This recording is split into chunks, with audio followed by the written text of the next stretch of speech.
So good to have you all here with us today. I realized as I was getting ready for this sermon today that I'm kind of such a guy.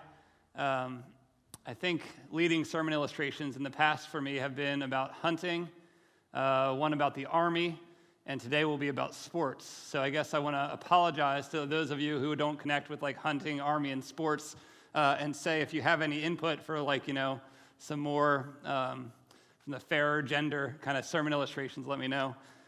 At this pace, I'm not even going to get into the illustrations, so let's go. I had this guy that I went to high school with, and then he was later a college roommate, and some of you, as I tell this story, might actually know who this person is, who was a big sports fan, particularly a big baseball fan. Now, I'm not a huge baseball fan, but this guy was a big baseball fan, and oddly enough, not Pirates or the Phillies.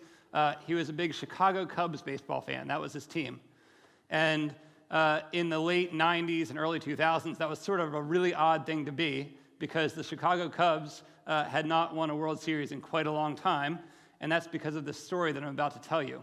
They call it the curse of the Chicago Cubs. So for those of you who are baseball fans, you'll probably know what I'm talking about here.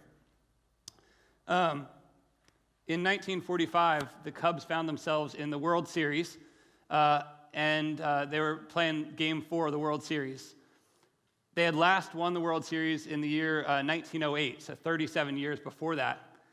And in 1945, apparently in the World Series, this guy went to Wrigley Field, their home stadium, and for whatever reason, he brought a goat with him to the World Series game. Now, I don't know if you've heard this story or not, but it's very odd.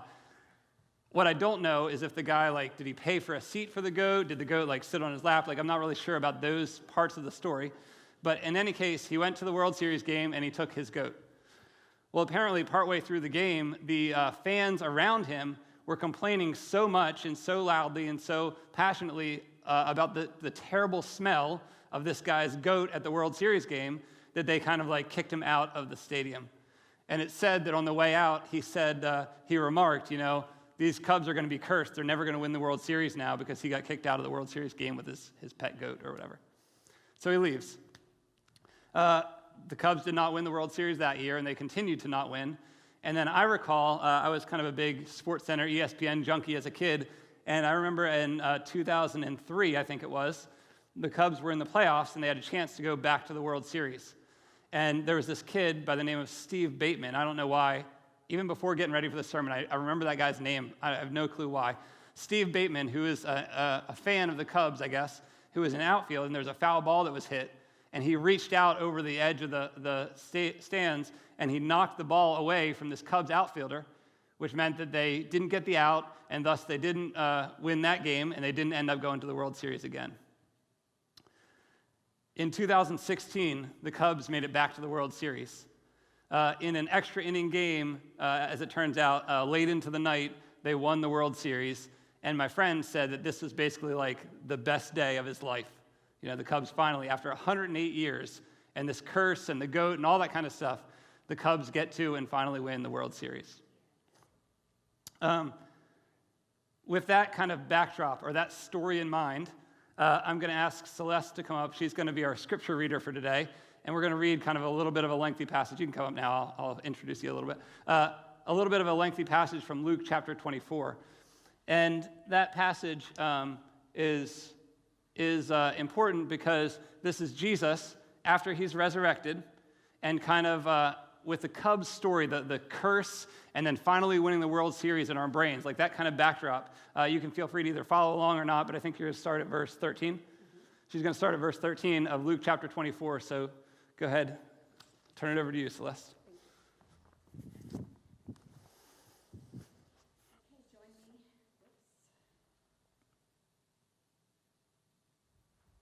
Now you can join me in reading the word of the Lord. Now that same day, two of them were going to a village called Emmaus, about 7 miles from Jerusalem.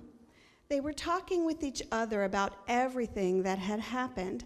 As they talked and discussed these things with each other, Jesus himself came up and walked alongside with them, but they were kept from recognizing him.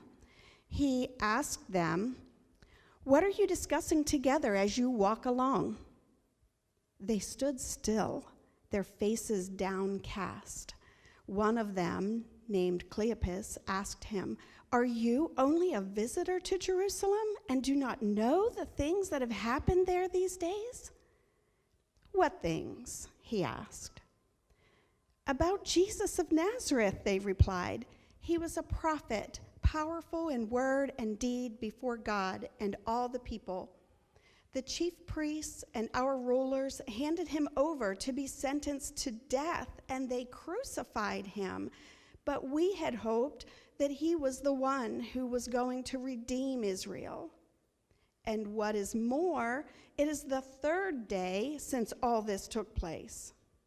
In addition, some of our women amazed us. They went to the tomb early this morning, but didn't find his body. They came and told us that they had seen a vision of angels who said he was alive. Then some of our companions went to the tomb and found it just as the women had said, but him they did not see." He said to them, "How foolish you are, and how slow of heart to believe all the prophets have spoken. Did not the Christ have to suffer these things and then enter his glory?" And beginning with Moses and all the prophets, he explained to them what was said in all the scriptures concerning himself. As they approached the village to which they were going, Jesus acted as if he were going farther. But they urged him strongly, "Stay with us, for it is nearly evening. The day is almost over." So he went in to stay with them. When he was at the table with them, he took bread, gave thanks, and broke it, and began to give it to them. Then their eyes were opened, and they recognized him, and he disappeared from their sight. They asked each other, "Were not our hearts burning within us while he talked with us on the road and opened the scriptures to us?"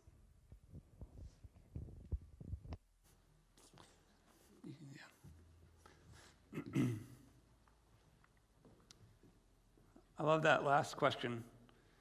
Were not our hearts burning within us while he talked with us on the road and opened the scriptures to us? The main thing I want us to think about today, and kind of leading into this sermon series, is that just like how the Cubs, my friend was so overwhelmed with joy about them winning the World Series after a 108-year hiatus, you kind of understand best Jesus and his life and death and resurrection when we understand the context and the storyline that led up to that.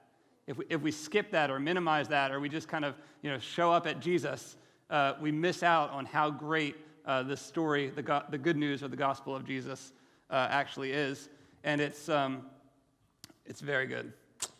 Another way to put it is this. I've said this before, but the word gospel means good news. The gospel is defined as the good news about Jesus.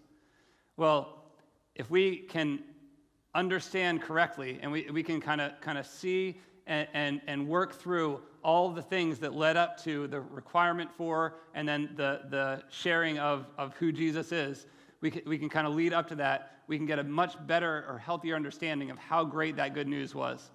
As a matter of fact, the early Christian leaders, the early disciples, they were very willing, and we can read about that in the book of Acts, they were very willing to stake their lives on how good that good news was. And so for them, it was important that they saw the storyline that led up to who Jesus is. If we look back in verse 27 of this passage, Jesus says, "Beginning with Moses and all the prophets, he explained to them what was said in all the scriptures concerning himself." So there's an interesting thing there. I just want to make this abundantly clear. My guess is most of you know this, but Jesus is speaking here. So the New Testament had yet to be written. So Jesus is saying, beginning with Moses and all the prophets. When he says Moses there, he's not saying beginning with Moses as if, just a certain thing that Moses said. His reference to Moses is saying Moses is known as the author of the Torah. So that'd be the first 5 books of the Bible: Genesis, Exodus, Leviticus, Numbers, Deuteronomy. When he says beginning with Moses, he's saying beginning with the first 5 books of the Bible and all the prophets, so like all the rest of the books of the Old Testament, they're all pointing to him. And so one of the things I find fascinating is if Jesus is Jesus, and we're going to say like he's the author of our faith, he's worth giving our lives, devoting our lives to, and he's convinced that it was important to explain how all of these Old Testament things actually did picture leading up to him, then maybe we ought to invest in that same way. It's also fascinating to me that there's not a transcript of what exactly Jesus said when he explained how that all worked. And so sometimes what's interesting is what's in the Bible. Sometimes what's interesting is what's not exactly described word for word in the Bible. And so I think what that means is he's leaving it up to us to go and investigate those things, to look at that and say, well, Jesus clearly believes that the Old Testament is leading up to him. It's up to us to try to read those passages and follow the scriptures and see how that's working. And that's our goal. That's going to be our big goal over the next couple of months. Today is just an introduction to this idea. So the one main thing I want to say is that it's really, really crucial. If we want to get Jesus, and as Christians it seems like we would want to get Jesus, then we kind of need to know what it is that's leading up to Jesus, especially because, and we'll see this when we talk kind of later into this winter and spring about Jesus, he's going to reference that stuff all the time, right? To him, it's not like, oh, here I am, Jesus, and I'll just kind of be the solve all your problems in kind of a theoretical or kind of clean context of a way. He's going to do that referring back and forth to all those stories that came before him. And so we need to kind of get that as a whole storyline. Today, I said that, and I also want to kind of go into 2 particulars of how we're going to do that. So 2 particulars of how we're going to walk through the Old Testament as it points to Jesus. And those 2 things are, number 1, timeline, and number 2, failure. So timeline and failure. Now, I'm going to apologize for the umpteenth time to bring in a math reference for y'all, but I'm sorry I got to do it because it fits here.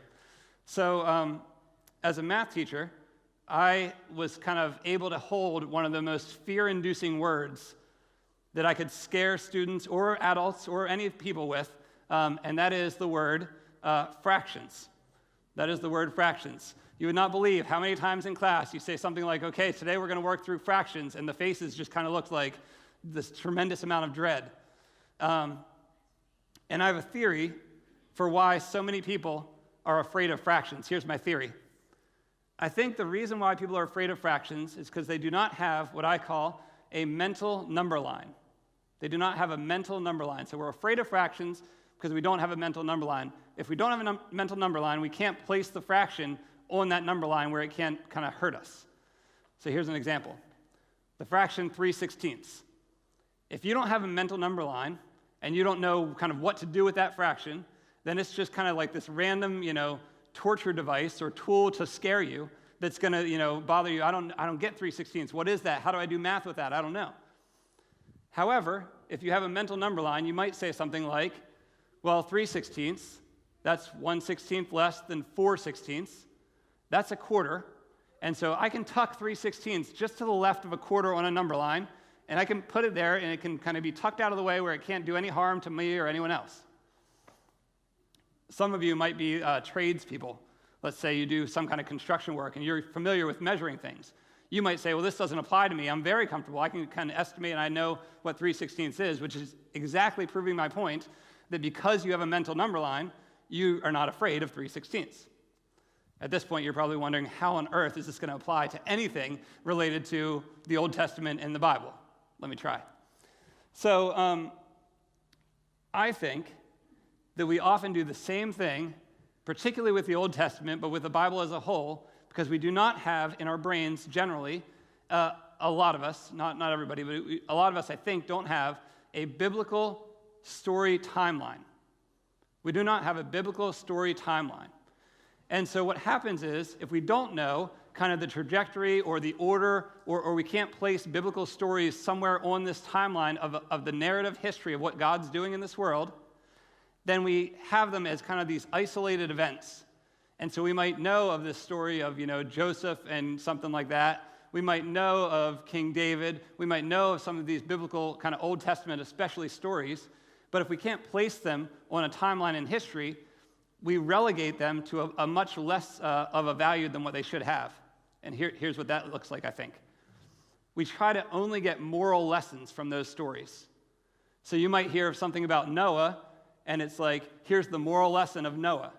Or you might hear something about David or Moses and other Old Testament people, and it's generally can end up being something like, here's what's good about them, so be like that, or here's what's bad about them, so don't be like that. And those are kind of our two options. What I'm arguing today is that I think if we see all those stories and we can place them on a biblical timeline, we can see how they interconnect, but not only how they interconnect, much more importantly, how they lead to Jesus. So we're going to, as we go through this, hopefully create something in our brains. And again, maybe you have this, so if you do, that's tremendous. We're going to create something like a biblical timeline. And so most folks are familiar that we start at Genesis, and God created the heavens and the earth, and then Adam and Eve are created, and then there's sin. And then for some of us, I think it kind of falls apart a little after that, but we have the story of Noah, we have the story of the Tower of Babel, and then in Genesis 12, it kind of narrows down, and we get the call of Abram, and then we have the patriarchs, so that's Abraham, Isaac, Jacob. Jacob has 12 kids. That ends up being the 12 tribes of Israel. Through Joseph and all that kind of stuff, they end up going to Egypt. In Egypt as slaves for about 400 or so years. And through Moses and God's kind of divine deliverance, he calls them out of Egypt. Right? Instead of going directly into the promised land, remember they wander in the desert for 40 years. That's Mount Sinai. There's a lot of great stuff in the book of Exodus about that. After that, we have Joshua finally can lead them into the promised land. They get into the promised land. There's Judges. We're not going to spend a lot of time on Judges, but if you want a really interesting book to read, I always recommend Judges. It's kind of crazy and interesting and fun. After Judges, we have the kings. And so Saul, he's a terrible king. David, he's a great king. And then Solomon, David's son, and then the rest of the kings, for the most part, are all kind of a hot mess. And then the biblical timeline sort of goes crazy, I think, for a lot of people there, because we get this divided kingdom, northern and southern. We end up with this stuff with Exodus, the Exodus and back, and then we get to the prophets. And in my experience, mostly we just really avoid the prophets, because like what is happening there? And you know, those books seem so confusing and challenging to get how that's fitting into this whole big story. All of that leads to Jesus. And so my hope is we're going to create a timeline together of kind of how that narrative starts at Genesis and gets to Jesus, right? So that we can all place these stories onto that timeline. Here's one last thing about the timeline that I think is helpful for all of us. When we have a timeline of what God is doing in history, starting with Genesis and concluding with the new heavens and new earth in Revelation, right? When we have that timeline, we are better able to place ourselves and our lives into the timeline. If we can't do that, if we don't have the timeline, oftentimes it's kind of like, well, here's the Bible, and that's a book about what I should do and should not do about life. But we might not necessarily see ourselves as part of the story of what God's doing. Whereas if we see ourselves as part of the story, if we have this biblical timeline, we can say, okay, here's about where I'm at, and here's how all of the things that came before me, including the Old Testament, Jesus, the early church, are influencing my life now. And then here's kind of how God would have me to work in the world to lead toward his ultimate new heavens and new earth in the book of Revelation. And so to me, it's really helpful to have a mental timeline of what's happening in the story of the Bible so that we can fit ourselves into that story. We can see our place in that. Okay, that's the timeline thing. As always, I've completely lost my place. The second topic that I want to talk about is failure. The second topic is failure. So here comes the poetry. This is an Emily Dickinson poem, and it says this. Success is counted sweetest by those who ne'er succeed. To comprehend a nectar requires sorest need. Now, some of you are not maybe big Emily Dickinson poetry readers. So what I did is I went ahead and made a Pastor Luke translation of the same concepts in a way that you might grasp a little easier. So here we go. These are my words, not hers. So, success is definitely the best for those who never win, to get a taste of something really great requires that you are desperate. To get a taste of something that's really great requires that you are desperate. Now, I'm guessing that this sentence has never been uttered before in the history of the English language, so get ready. The second service, they won't get the same privilege as you will. I think that the Chicago Cubs and Emily Dickinson are both saying the same thing. I think that they're both saying something like, when you have a curse or failure or problems or that sort of thing, it makes the victory that occurs later all that much sweeter. It makes the victory all that much sweeter. But much more important than the Chicago Cubs playing baseball, and much more important than a poet, from a couple hundred years ago, is that there's a very, very significant curse in this world. And Jesus showed up on the scene as a solution, as a savior, as to provide salvation from that curse. And so, to me, it's really exciting. Like it's. I know I never show it in my emotions way I actually feel about this, but it's so wonderful that such a bad thing has such a great solution. Now, the nation of Israel, I think they had a sense of this. And I think sometimes we miss this in the Bible because, like I said earlier, we read a lot of these Old Testament folks as kind of like moral, do this, or be like this person, or be like this person. And often in that process, we hide some of the messier or worse things about some of those Old Testament folks. So I have a list here I'd like to read. Abraham was a liar. Jacob was a manipulator. Moses was a murderer. Aaron made a golden idol. David was an adulterer. Rahab was a prostitute. Most of Israel's kings, with like maybe 3 or 4 exceptions, had some significant issues. Jonah was sort of a poor excuse for a prophet. And these were God's chosen people. And God's chosen people could not really put it together, right? Even if there was a season of something that looked good, it always ended up back in worse and worse and worse and worse. And you might say, well, why on earth should we, here we are in 2020, what does that have any relevance to do with our lives? Here's why I think it's relevant. I think that there's a reason why there's so many stories and so many different ways that we see the problems in the nation of Israel and in those people through the whole Old Testament.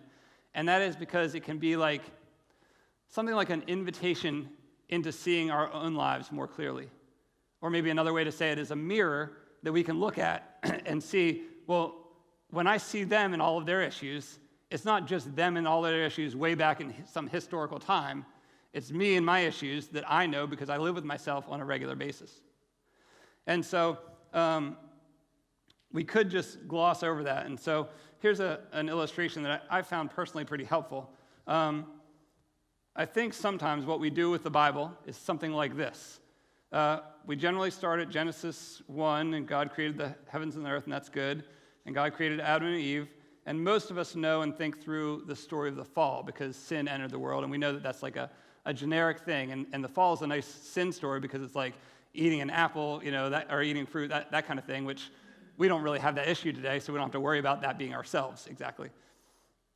And then from Genesis 4, and I would say more or less up to Malachi 4, let me find it here. This section of the Bible, if you can see what I'm doing here, is, I would say, and here comes these pesky fractions again, that's something like 3/4 of the Bible. And in my mind, if God is a really wise, good, loving God, he would not give us a Bible and say 3/4 of it is basically optional, right? Like, we're sinful and we get to Jesus, that's good. I think that what he's doing here is he's welcoming us into this story of how he's acting in the world and welcoming us to see our own selves in the failure that we see over and over and over and over and over again through the Old Testament.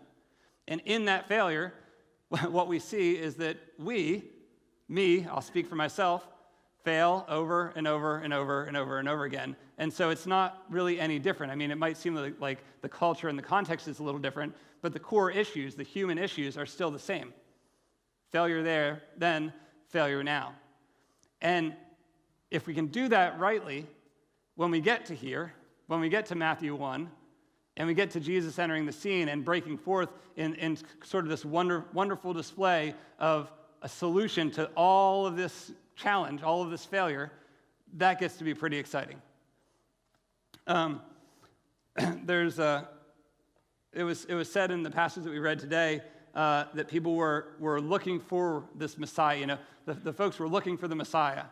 And I'm reminded that in the book of John, I think in John 1 and John 3, both times, folks were asking John the Baptist, and they're saying, are you the Messiah? Are you the one that's supposed to be coming? Like, they were ready, right? They wanted a Savior.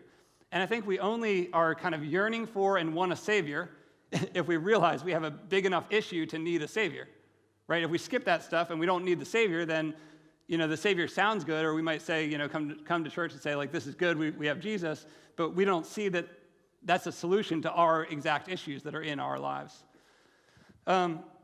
In Psalm 119, it says this, my eyes fail looking for your salvation, looking for your righteous promise. And so I think when I think of this subtopic of this idea of failure, it's that we see our own failure, but in seeing our failure, that leads to a yearning or a desire or an anticipation or an excitement to look forward to the promise. And I think in the passage that Celeste read, it said something about how the folks were kind of foolish and slow to believe, right? They didn't understand how the Old Testament was leading to Jesus. And just because we're on this side of Jesus, I don't think it necessarily means that we're oblivious to that same problem, right? We can miss out how all the Old Testament is leading to Jesus, just like they did, even though we're on this side of Jesus. And so there was a sense of anticipation from the Israelites before Jesus. They were looking for a Messiah. I think in the same way, we can still be looking for the Messiah through the Old Testament and then just thankful that, oh, wow, he did come and this is how he came. And so that's kind of where we're trying to go with this whole thing. The reality, for me at least, and I'll speak for myself here, is that I don't wake up every single morning and, like those two disciples, have my heart burning within me. I'm not always kind of like, it's burning within me with the excitement of how Jesus came to resolve all the issues that the Old Testament scriptures were pointing towards. I'm not like that 24/7 or anything like that. My guess is you're not either. But my hope for us is that as we kind of build this biblical timeline and as we kind of see in the failures and the stories that we're going to look at, as we see our own failures in those same places, that we increase our kind of yearning or desire or excitement that we stand at a place where there is a loving God, for God so loved the world that he sent his son. It's like, he sent Jesus into that place to provide the salvation for us from those exact same issues. And so that's my hope for us through this sermon kind of series. Next week, we're going to start with Adam and the story, and I think you'll be excited. I hope you'll be excited. I'm excited. I have like all these written, so I can't tell you all the details of it, but I think you'll be excited to see that even in the depths of despair, God always provides glimmers of hope over and over and over again, and leading towards his ultimate salvation in Jesus. So would you pray with me as we close? And